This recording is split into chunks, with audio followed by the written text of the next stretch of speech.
कोमल सा कर ले दोनों कोमल सा। हाँ बस। यहाँ धरने पर मौजूद सारे क्रांतिकारी साथियों, मेरी बहनों, माताओं, सबको मेरा इस्तकबाल, सबको मेरी नमस्ते। जितना जी करे उतने रुक के मार लो।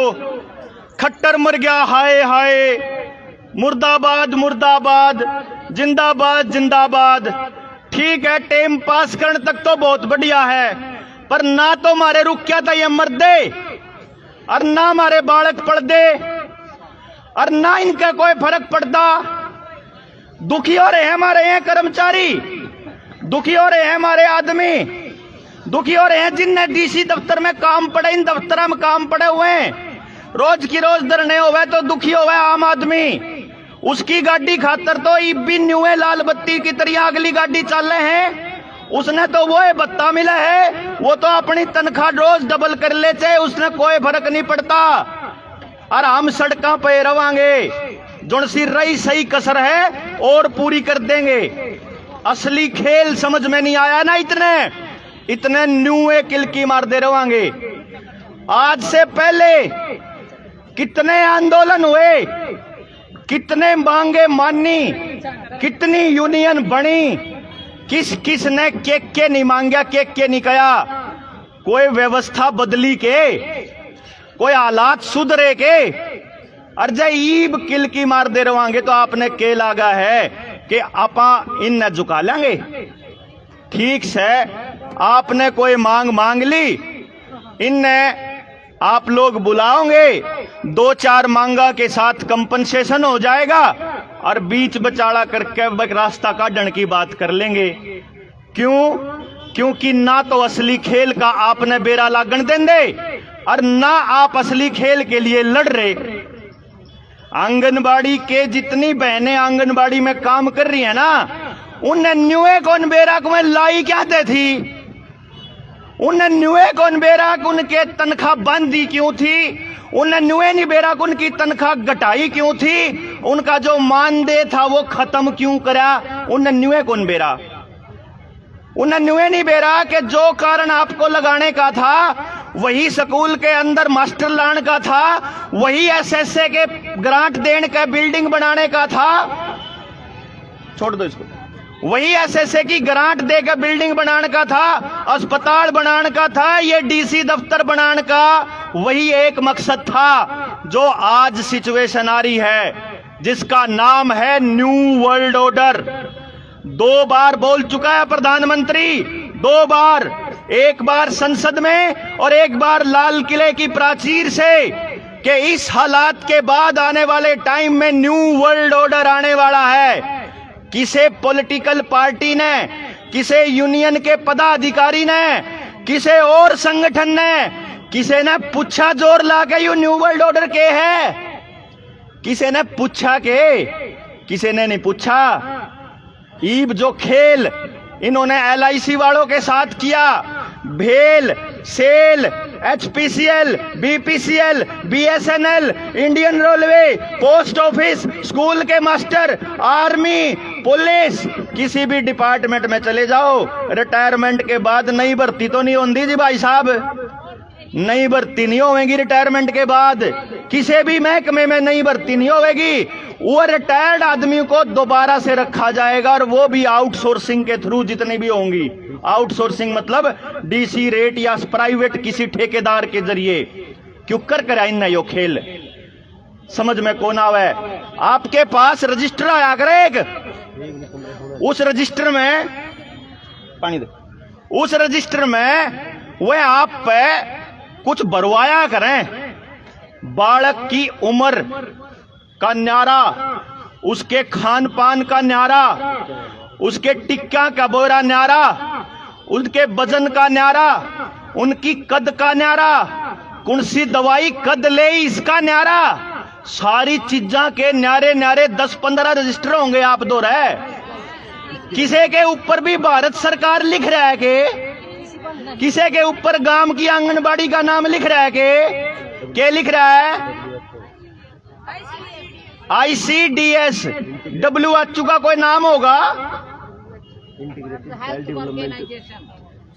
Integrated child development scheme. वह इंटीग्रेटेड चाइल्ड डेवलपमेंट स्कीम के है, आप लोगों को मीठा मीठा बताया जाएगा। जैसे हर चीज को लाने से पहले, हर षड्यंत्र को लाने से पहले उसको लाने वाला चालाक और घाघ आदमी आपको यह बताता है कि यह चीज आपके फायदे के लिए है। जैसे एक माँ बाप अपने बालक के खिंच के दड़ाक मारे और जिब न्यूका करे, फिर जिब रूस राश के जिब माँ दुखी हो जाए ना, और फिर वह उन्हें कूड़ मिल जाके फिर न्यूका करे, बेटा तेरे फायदे खातिर तो मारू हूं। उसके खिंच तो अपनी हो वह मारे वह न्यूका बोला मैं तेरे फायदे खातिर मारूं। स्कूल का मास्टर भी न्यू करा करे, वो भी न्यू बताया करे कि मैं तेरे फायदे खातिर मारू हूं। और जुन से हैं नेताजी हैं, जब कोई सी सरकार का हो कदे नहीं सोच रहे हो अक भाई यह चीज खाली बीजेपी की सरकार कर रही हो, खट्टर कर रहा हो। जित कांग्रेस की सरकार है ना, ओड़े भी न्यू सड़का पे बैठे हैं। जित शिवसेना की सरकार महाराष्ट्र में, ओड़े भी सड़का पे बैठे हैं। आजाद मैदान का ब्यौरा रोज लेके देखा करो।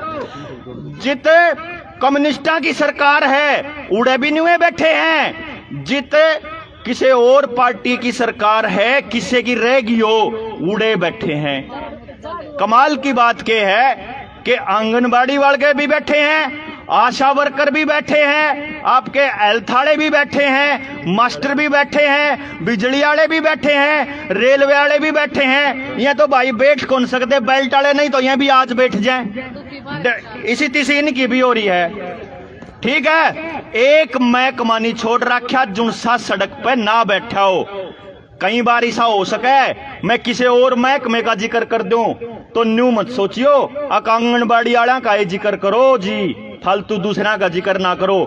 क्योंकि आपको यह बात समझनी होगी कि जब पहली बार इन्होंने टेस्टिंग करी आदमियों के लठ मारण की, हमारी महिलाओं के, हमारी माताओं के लठ मारण की, उस दिन दूसरे महकमे वाले बोले कौन थे? जाए तो इनकी इतनी हिम्मत होगी कि गांव गांव में इतने साल तक अपनी सेवा देने वाली हमारे आंगनबाड़ी वर्करों को सड़क पर बिठाने की हिम्मत आ गई इनकी। यह कारण क्या था? सबसे पहले टेस्टिंग होती है छोटे महकमे के ऊपर। छोटा महकमा कौन सा? सबसे पहले करी ने दिल्ली में जो सफाई कर्मचारी थे उनको आउटसोर्सिंग से भर्ती शुरू करी थी सबसे पहले। और उस भर्ती के दौरान जब उन्होंने आउटसोर्सिंग से भर्ती करी, यकीन मानिए पूरे देश में मौजूद एक भी आदमी नहीं बोला।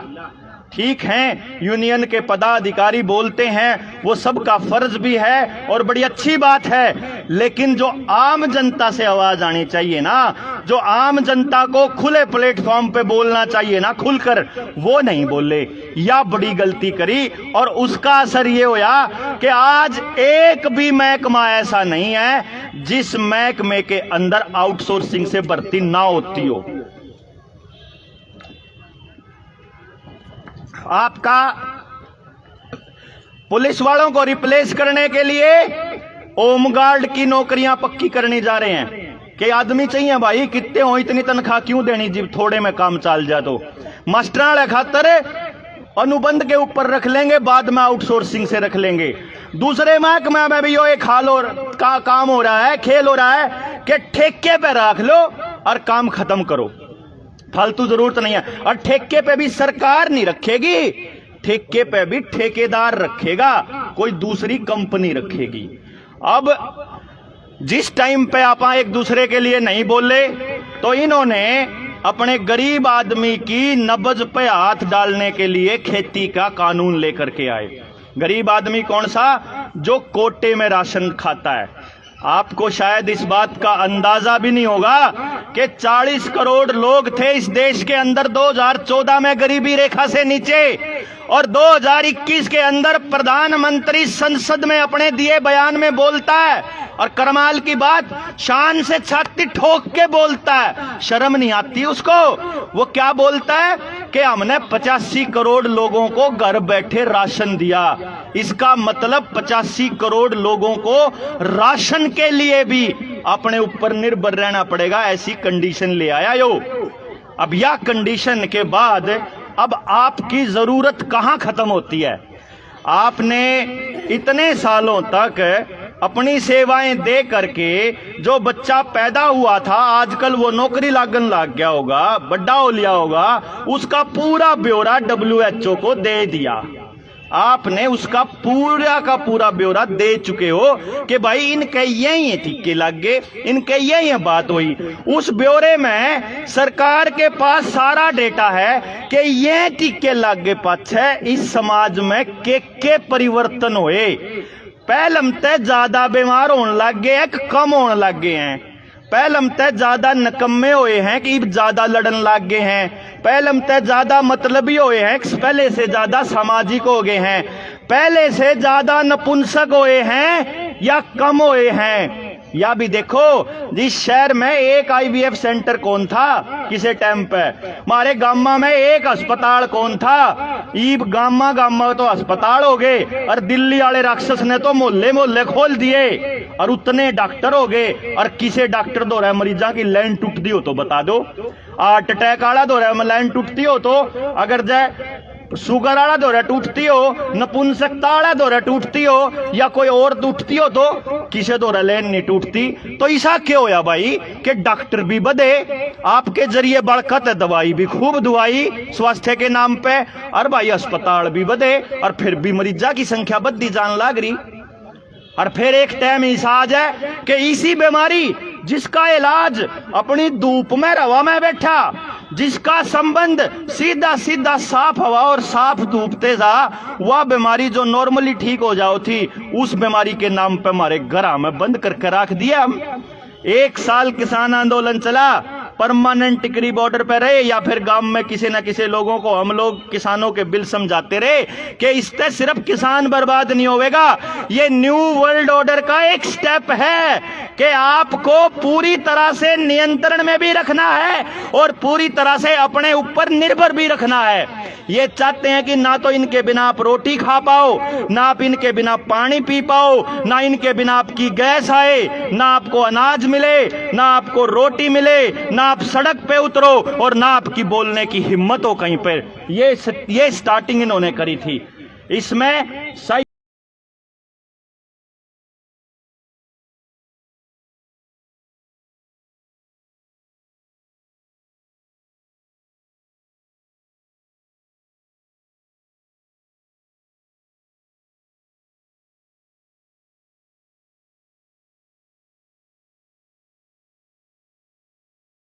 हम नहीं बोल दे कुछ,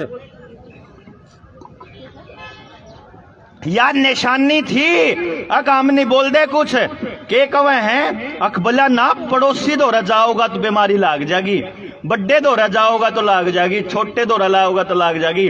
असली बीमारी के है उसका तो बेराए को नहीं। असली बीमारी की तरफ तो हमारी नजरें कौन गई। असली बीमारी थी इन सरकारों को चलाने वाले लोग, जिसको आजकल वर्ल्ड इकोनॉमिक फोरम बोलते हैं, जिसने यूनाइटेड नेशंस का एजेंडा भी कवर कर लिया है। ये जो यूक्रेन के ऊपर आक्रमण चल रहा है, आपको क्या लगता है ये देशों की लड़ाई है? आपको क्या लगता है कि यह जो बीमारी आई थी या बीमारी आई थी, ये युद्ध भी करवाए जा रहे हैं, या लड़ाई भी आई थी और देश भी आएंगे? एक देश दूसरे के ऊपर आक्रमण कब करेगा? एक नेता को बदनाम कब किया जाएगा? एक नेता को हीरो कब बनाया जाएगा? आप लोगों को ज्वाइनिंग कब दी जाएगी? आप लोगों को हटाया कब जाएगा? ये सब निर्धारित करने का काम वही एक एजेंसी करती है जिसको यूनाइटेड नेशंस बोलते हैं। वो यूनाइटेड नेशंस इस दुनिया का सबसे बड़ा गैंग है गुंडों का। वो अमीर लोग जो चाहते हैं, जो ये कहते हैं कि जब आप लोगों को खाने को हम दे रहे हैं तो हमारी मर्जी से क्यों नहीं चलते? आपके स्कूल उनके पैसे से बन रहे। वर्ल्ड बैंक, बोला वर्ल्ड बैंक का पैसा, आप तो अभी तो आई होगी खबर, आपका पैसा वर्ल्ड बैंक से आता है। आपका पैसा वर्ल्ड बैंक से आता है। यो वर्ल्ड बैंक केस होता है, और यो वर्ल्ड बैंक जब पैसा देवे तो के गिरवी रखा करे, के चीज है जिसके दम पे वो पैसा देता है। जब एक ऐसा देश है भारत या कोई नेपाल या कोई श्रीलंका, जिसके अंदर देश की आमदनी इतनी भी कोनी कि वो ब्याज तार सके, इसे देश तय ब्याज लोन न्यूए दे दे कि वर्ल्ड बैंक कुछ न कुछ तो गिरवी दरदा होगा। वो आपके संसाधन गिरवी रखती है सरकार, वो आपकी आजादी गिरवी रखती है सरकार, वो आपके शरीर गिरवी रखती है सरकार। ये तो सरकार बताएगी ना कि के गिरवी धर के लोन लिया करो, और के थकी में थारी सब के पीछे न उल्टा बांटन की। ऐसा क्या है कि जिस देश के अंदर 75% गामा में आबादी बसदी हो, उस देश में विकास के नाम पे जो पैसे की अलॉटमेंट होती है और जो वर्ल्ड बैंक के पैसे की अलॉटमेंट होती है वो 80% शहरों को होती है। यो पूछने वाला कौन है? कोई भी तो कोई नहीं, क्योंकि जो पूछेगा उसको या तो डरा दिया जाएगा, या धमका दिया जाएगा, या खरीद लिया जाएगा, या ताकत दे दी जाएगी। आप समझो इस खेल को कि कोई पॉलिटिकल पार्टी नहीं बोलेगी इन मुद्दों के ऊपर। कांग्रेस के राज में भी सड़कों पे रहा कर दे, अगली आने वाले टाइम में आम आदमी पार्टी की सरकार आ जाओ तो वह भी निवे रखेगी, शिवसेना की ले आओगे वह भी निवे रखेगी। चाइना में कम्युनिस्ट बैठे हैं, वहां सोशल क्रेडिट सिस्टम पहले से लागू हो रहा है। जो असली खेल है आपका, जो असली आने वाले टाइम में सोशल क्रेडिट सिस्टम, मतलब सरकार जो कहेगी अगर वो करोगे तो रोटी मिलेगी, तो जिंदा रहोगे, तो सड़क पे निकल पाओगे, तो पब्लिक प्लेसों पे जा पाओगे। ये है सोशल क्रेडिट सिस्टम। अभी साबित किया इन्होंने, आपके सारों के घर में कोई ना कोई बच्चा जरूर होगा, बच्चा नहीं होगा तो बड़ों में बच्चा होगा कोई ना कोई, जो मोबाइल पे गेम खेलता होगा। उस मोबाइल पे जो गेम है वो दो तरह के गेम आते हैं आज के टाइम पे। पहले टाइप का गेम शॉर्ट करना है कि जी नुकर है, छोटा करो जी, छोटा कर दो। हाँ जी, अच्छे से बताओ। नहीं मैं तो छोटा नहीं तो, क्योंकि देखो मंच की अपनी मर्यादा, 6 मिनट कहोगे बोलना, मैं तो अपना बीच में चला जाऊंगा छोड़ के। हाँ जी, हाथ खा के मैंने समर्थन तो दे दो, बता दो कौन कौन सुनना चाहे। हाँ जी, आप तो साबुद्दीन के नाम के होंगे, जिंदाबाद मुर्दाबाद करना हो तो वो कर लो। खट्टर मर गया, हाय हाय बोलो। अरे न्यू करना है, एक बात सुननी है, पहले बताओ। ठीक है, उसके बाद आने वाले न्यू तो कहेंगे बोला हमारी मांगे पूरी करो पूरी करो पूरी करो, वो तो करेगा ही। पहले बात तो समझ लो किसके खिलाफ लड़ रहे।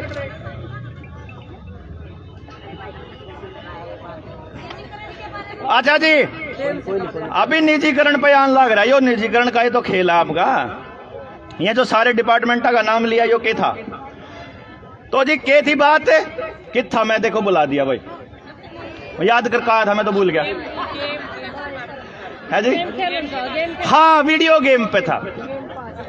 2 तरह के वीडियो गेम खेल रहे हैं आपके बच्चे, आपके घर में बैठा आदमी।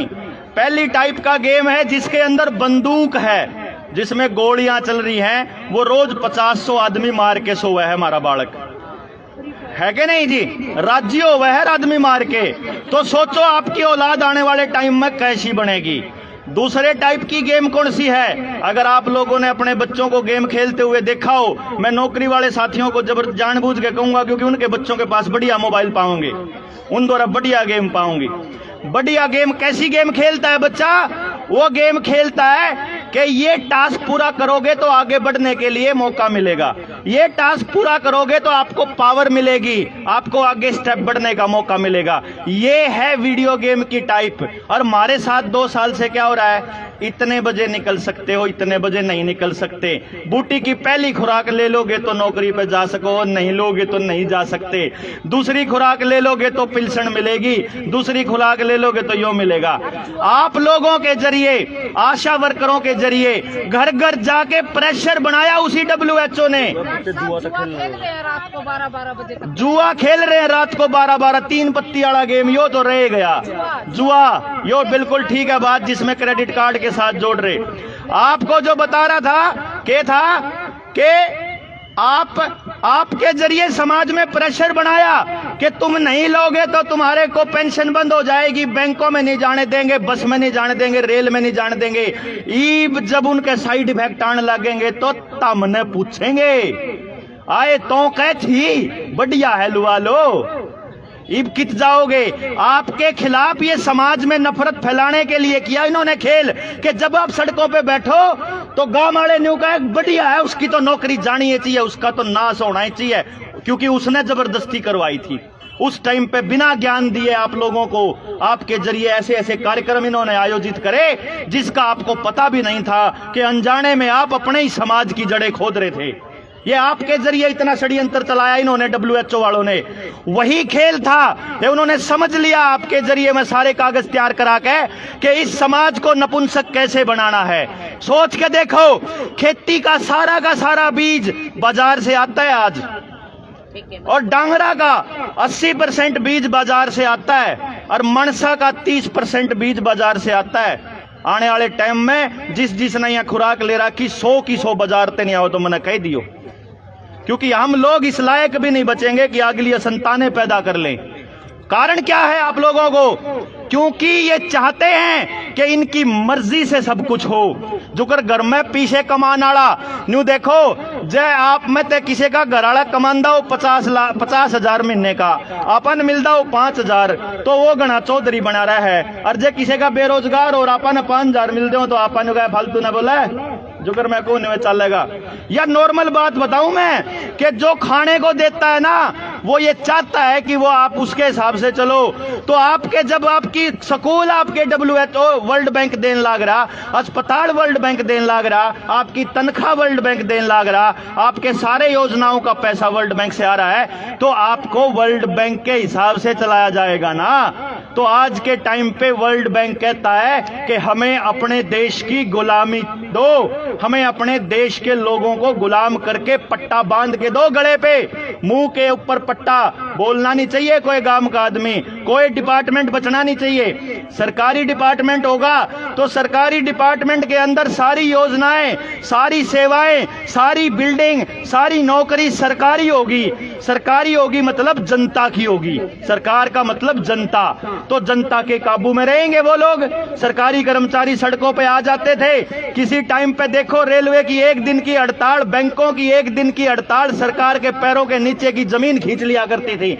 मास्टर 1 दिन सड़का पर आ जाए तो सरकार का जाडा चढ़ जाया करता 1 दिन सड़का पे, लेकिन अब कोई फर्क ही नहीं पड़ रहा। इतनी मेरी माताएं सड़कों के ऊपर बैठी है घर बार छोड़ के, और कितने दिनों से बैठी है, कोई आज का नहीं खेल रहे हो आप लोगों। 3 महीने से तो आप लोग बैठे, आशा वर्कर बैठे, न्यूनतम मास्टर बैठे, पंचकुला चले जाओ, PTI टीचर बैठे, ड्राइंग वाले न्यारे बैठे, गेस्ट टीचर न्यारे बैठे, लेक्चरर न्यारे बैठे, कोई किसी मुद्दे पे कोई किसी मुद्दे पे एक डिपार्टमेंट नहीं छोड़ रखा।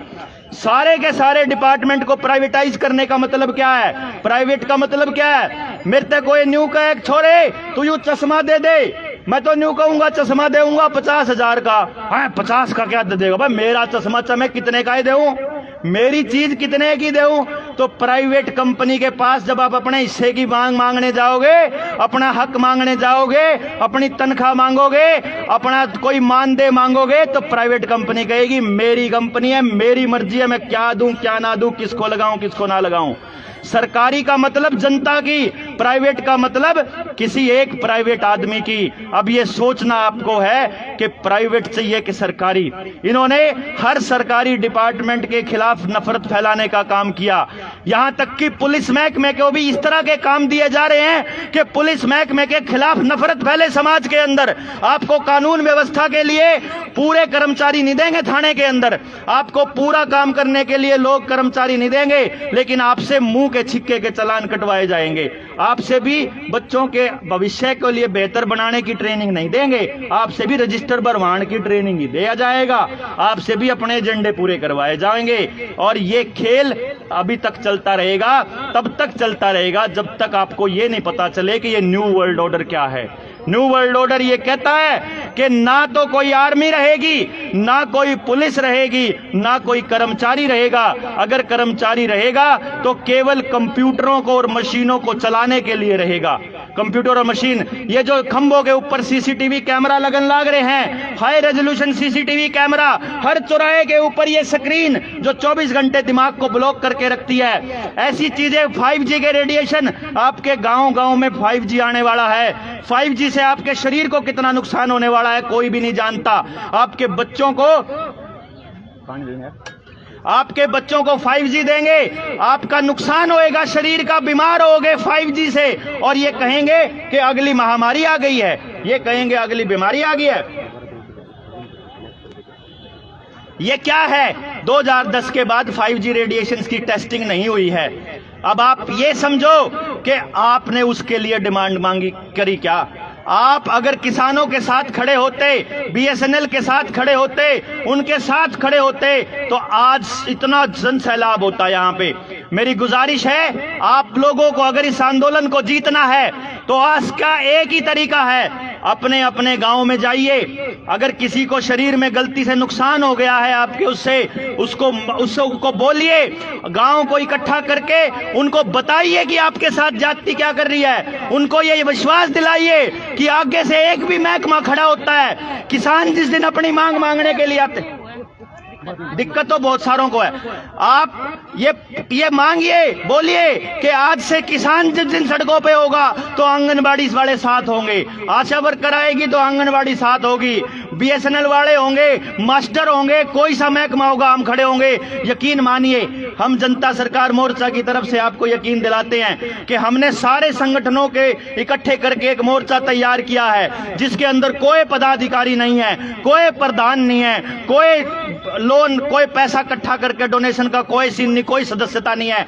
हमने ये कहा क्योंकि हम अकेले अकेले लड़ रहे हैं, क्योंकि हम अपनी अपनी मांगे उठा रहे हैं। एक प्लेटफॉर्म पे आकर के आप दूसरे महकमों के साथ खड़े होंगे तो सारे महकमे आपके साथ खड़े होंगे, और उस दिन इसकी हिम्मत नहीं होगी, इसकी औकात नहीं होगी कि आपकी मांगों को ठुकरा सके। आप सारे लोग गांव में जाकर के किसानों की भी बात समझिए, स्कूलों का भी खेल समझिए, प्राइवेटाइजेशन का भी खेल समझिए, इंटेलेक्चुअल लेवल पे सामने आइए, फेसबुक के ऊपर अपने अकाउंट तैयार कीजिए, दूसरे महकमों के लिखिए, प्राइवेटाइजेशन के लिए लिखिए, पुलिस वालों के लिए लिखिए, और BSNL के लिए, किसी के लिए भी लिखिए। हम आपके लिए लिखेंगे, हम लोग आंगनबाड़ी वर्कर्स के लिए लिखेंगे, बाकी सारे महकमे। हम सारे समाज के तबकों को एक साथ आकर के इनके साथ लड़ना होगा। ये मांगे तो मानेंगे, वो न्यूका कर खट्टरे, तू जूत भी खाओगा और गंठे भी खाओगा तन्ने ये, लेकिन उस टाइम तक नुकसान हमारा गणा हो जाएगा। नुकसान होने से बचाने के लिए एक रास्ता है, जागरूकता। जागिए, आप लोग समझिए, न्यू वर्ल्ड ऑर्डर के कॉन्सेप्ट को समझिए, पता लगाइए एलन मस्क ने वो चिप क्यों बनाई थी, पता लगाइए आपके डिपार्टमेंट के अंदर जो पैसा आता है वो कहां से आता है, पता लगाइए अब ये हटाया क्यों जा रहा है। इस लेवल पे घुस जाइए चीजों के अंदर कि आपको पता लगे कि आप तो चल ही नहीं थे सरकार के हिसाब से, आप तो अंतरराष्ट्रीय षड्यंत्र के हिसाब से चल रहे थे, और आपको अब वापस घर भेजने का जो रास्ता बना है वो उसी रास्ते पर है जैसे बाकी के महकमों को करना। हरियाणा रोडवेज ने 2018 में जो हड़ताल करी थी, आउटसोर्सिंग के जरिए ठेके पे उन्होंने भर्ती करे थे, अब सरकार ये कहती है कि तुम लोग वापस ज्वाइन कर लो। क्यों? क्योंकि सरकार को पता है कि जब वो रोडवेज को बेचने निकलेंगे तो रोडवेज के कर्मचारी हड़ताल करेंगे तो उनको ठेके वाले आदमी चाहिएंगे। आप तो चाहे अब घर बैठ जाओ, सरकार आपका काम तो कर चुकी है। अब तो न्यू है कि धीरे धीरे धीरे धीरे जिनको रिटायरमेंट होती जाएगी, नई भर्तियां को नहीं होनी, आउटसोर्सिंग से होगी नई भर्ती। इसलिए ये आंदोलन केवल यहां तक नहीं, आप लोगों को, अपने बच्चों को, अपने पति को, अपने ससुर को, अपनी सास को, अपने पड़ोसी को, अपने गांव को जाके समझाओ और बोलो कि सारे के सारे साथ आएंगे और इकट्ठे होकर लड़ेंगे और इनके मुंह पे तमाचा मारेंगे कि हम एक साथ हैं, हम अकेले नहीं हैं। वरना अपनी अपनी मांगे मांगते रहेंगे, किसी की मांग पूरी नहीं होएगी। नेगोशिएशन होके बीच बचाड़े के समझौते के रास्ते निकलेंगे। आपके सामने हुआ है, 1 साल किसान आंदोलन ने यह साबित किया है कि जनता सरकार होती है। जब जनता अपनी यहाँ पे आती है, जब उसको यकीन होता है कि सरकारें उनके साथ दगाबाजी कर रही है, तो जनता कह देगी तो मुख्यमंत्री तक अपना हेलीकॉप्टर नहीं उतार सकता। जनता मालिक होती है, यह समझना पड़ेगा आपको। जनता बताएगी क्या करना है। इन DC से, CM से, मुख्यमंत्री से आग्रह करना छोड़ दो, रिक्वेस्ट करना छोड़ दो, इनको आदेश देने के रास्ते तैयार करो, गांव को इकट्ठा करो। जिस जिस गांव के अंदर आपकी नौकरी है, जनता सरकार मोर्चा के आदमियों को बुलाओ, गांव को इकट्ठा हम करेंगे, आपके लिए इकट्ठा होकर के धरने पर आने के लिए हम तैयार करेंगे। हम समझाएंगे कि क्यों आंगनबाड़ी वालों के साथ लगना जरूरी है, क्यों आपका उनके साथ आना जरूरी है। हम उन सब लोगों को एक साथ लेकर के आएंगे और सबकी लड़ाई साझा लड़ेंगे और सरकार को यह आदेश देंगे कि हम बताएंगे तुमको क्या करना है। पॉलिसी बनाने की जो ताकत इनको मिली हुई है, हमारी वोट की ताकत से मिली है। जिन गाड़ियों में ये चलते हैं, जिन दफ्तरों में ये बैठते हैं, जिस एसी की हवा ये खाते हैं, जिस पैसे से तनख्वाह लेते हैं और जिनसे हेलीकॉप्टर और गाड़ियां खरीदते हैं, वो हमारे पैसे की हैं। ये बताएगी जनता इनको।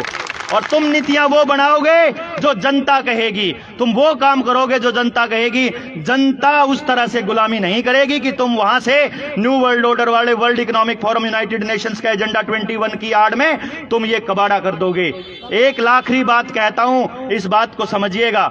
आने वाले टाइम में आपको पर्यावरण के नाम पे ये गाड़ियां खत्म करने वाला कानून आ रहा है। पर्यावरण के नाम पे चूल्हे में गोसे और लकड़ी नहीं जला पाओगे, वो कानून आने लग रहा है। आपका पानी का कनेक्शन, बिजली का कनेक्शन, वोट का कनेक्शन, गैस का कनेक्शन, आपकी गाड़ी के पेट्रोल डीजल, बैंक का अकाउंट, सारा आधार कार्ड के साथ जुड़ चुका है और रोज जोड़न लाग रहे हैं। आपकी प्रॉपर्टी जोड़ी जा रही है, आपको अपने ही मकानों के अंदर किराएदार की तरह रखा जा रहा है। ये संपत्ति प्रॉपर्टी टैक्स वाला बोर्ड लगा हुआ है। ये असली खेल है न्यू वर्ल्ड ऑर्डर का, जिसके अंदर यूनाइटेड नेशंस ने कहा है, वर्ल्ड इकोनॉमिक फोरम ने कहा है कि by 2030 we will make a world जिसके अंदर वन वर्ल्ड होगा, वन गवर्नमेंट होगी, एक दुनिया एक स्वास्थ्य, एक दुनिया एक आर्मी, एक दुनिया एक पुलिसिंग और आर्टिफिशियल इंटेलिजेंस, रोबोटिक्स। और आपके बैंक बर्बाद होने वाले हैं, आपका प्रॉपर्टी पे अधिकार खत्म होने वाला है, आपके बैंक बर्बाद होकर आपके सारे पैसे डूबने वाले हैं, आपका सोना खींचने वाले हैं, आपकी चांदी खींचने वाली हैं, आपका सारा पैसा ये बैंकों में लेकर के जाने वाले हैं। इसीलिए ऑनलाइन ट्रांजैक्शन को लेके आ रहे हैं। आपका बैंक बंद होएगा, उस दिन डिजिटल करेंसी आएगी। डिजिटल करेंसी आ जाएगी तो इंटरनेट के ऊपर डिपेंडेंसी हो जाएगी। आप कंप्लीटली सर्विसेज तब मिलेंगी जब आप इनके हिसाब से चलोगे। और 2 साल इन्होंने पूरी टेस्टिंग करी है कि तुम ये काम करोगे तो तुमको आगे बढ़ने दिया जाएगा, तुम ये काम करोगे तो तुमको ये दिया जाएगा। ये 2 साल से चल रहा है। आने वाले टाइम में 2030 तक का एजेंडा है। अगर आज ये आपकी मांगों को नहीं मानते हैं, अगर आज नेगोशिएशन करते हो, यकीन मानिए 2030 तक आप में से एक भी अपनी सर्विस पे नहीं बचेगी, गारंटी है मेरी ये। एक 2030, ज्यादा नहीं कह रहा हूं मैं, 2030 तक ना किसान के पास खेती के लिए जमीन बचेगी, ना आपकी प्रॉपर्टी पे आपका अधिकार बचेगा, ना आपके बैंकों में पैसा बचेगा, ना आपका सारा का सारा खेल बिगाड़ने वाले हैं। इस न्यू वर्ल्ड ऑर्डर के खिलाफ आपको लड़ना है, जिसको चलाया हुआ है दुनिया भर की सरकारों ने। मैं अपनी बात को आज यहीं विराम दूंगा। आप अपने गांव के अंदर जन आंदोलन शुरू कीजिए, उन लोगों को बोलिए कि जनता सरकार मोर्चा से देवेंद्र बलारा को बुलाओ, किसी को समझाएंगे और सारी चीजों को एक साथ जोड़ करके समझाएंगे, बताएंगे और इस लड़ाई को हम जीत कर रहेंगे। इन्हीं सब शब्दों के साथ अपनी बात खत्म करता हूं। जय हिंद, जय भारत।